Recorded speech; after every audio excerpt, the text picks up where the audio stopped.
Hi guys, Bruno Barbosa here. So today I'm back here to show you guys how I've done this sweet high skin fade. I will be using the same technique that I've used on my last video. I will be working with lines because it's quite easy to break it down for you guys and it's easier to understand. So first and foremost, let's start on top.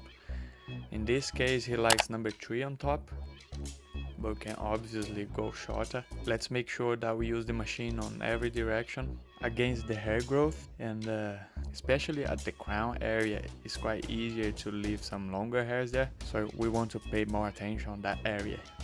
Now I'm gonna do my first guideline, and what we always want to do here is try to do this line as even as possible, both sides, because your whole haircut is gonna be guided through this line, as we're gonna create the other lines in parallel with this line. Now using my guide number 1, I will literally do the same thing. I will go higher up around 1 inch, and I won't press too much the machine to don't create that sharp line, because the softer I am, the easier it's gonna be to flick that line out afterward. With my guide 1.5 on and the lever halfway, I will also go up 1 inch, and as you guys can see, I'm bringing the machine straight up. I'm not going in with the machine, I'm just bringing it straight up in order to don't create another sharp line. Now if you do create any lines as I've done here, we're just gonna pop the lever open and just flick the line out.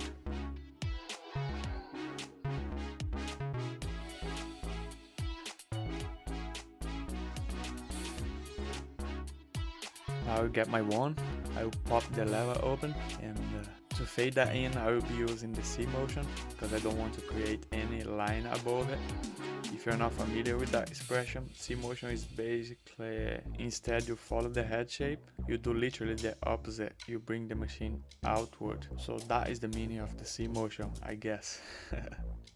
So once you've done that, you want to do the same thing using the 0.5 guard, but now we're just gonna pop the lever halfway and fade that in.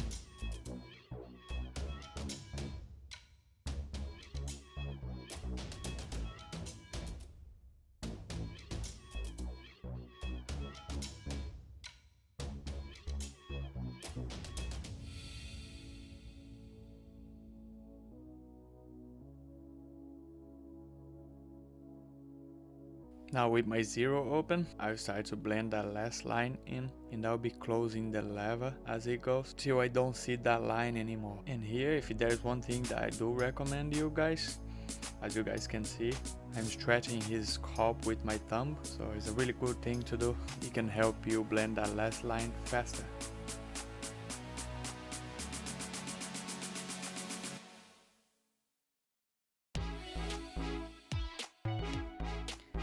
I will basically prep up his hair to come with the foil afterward, and as this machine is 0 gap, the foil machine won't create any line whatsoever, which does make my life easier afterward.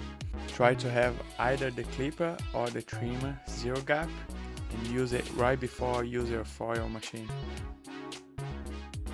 So let's now suppose your shaver did create a line. You can always get your 0 gap machine, turn it upside down, just go after that last line.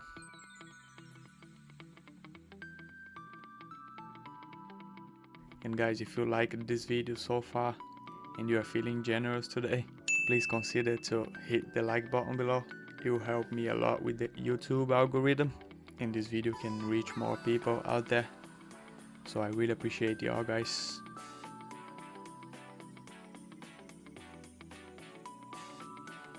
On to the other side, I will literally do the same thing. I will just speed it up a little bit so this video won't get too long, and I will label the guides that I'm gonna be using down the screen, so that way you guys can follow it, but at the same time you guys can see how the haircut process.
I really like this kind of haircut because it's easy to maintain, and most likely your customer is gonna come back to you every 2 weeks, if not every week, because the fade just disappears really fast. It is definitely a good one to make more money though.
And as I like to say, let's try to be consistent throughout the whole haircut.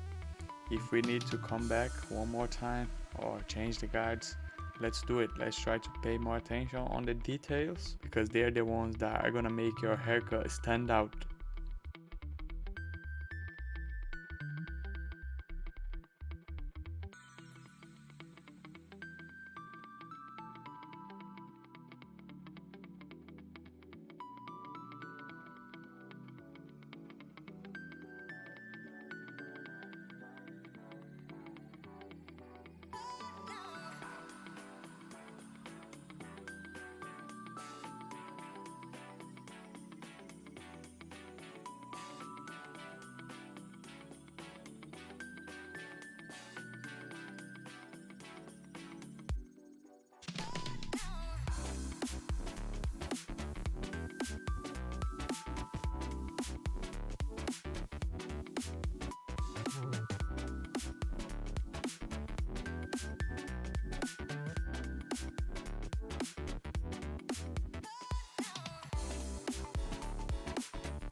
And in case you'd forgotten, this is the before and after.